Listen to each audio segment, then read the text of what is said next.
દેવ જાણવું હોય તો ભલે હું કહી દઉં, મને કોઈ વાંધો નહીં કહેવા.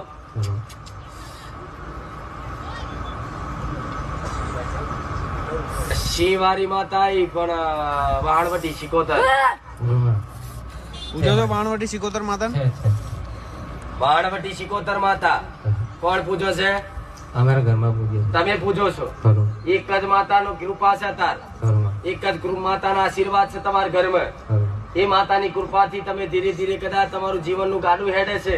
પણ એકલી વહાણવટી માતા ભલે તમારા ઘેર પૂજાતી હોય પણ કુળની માતાથી તમે વંચિત છો. કુળની માતા અસલ કોણ છે ખબર નહીં.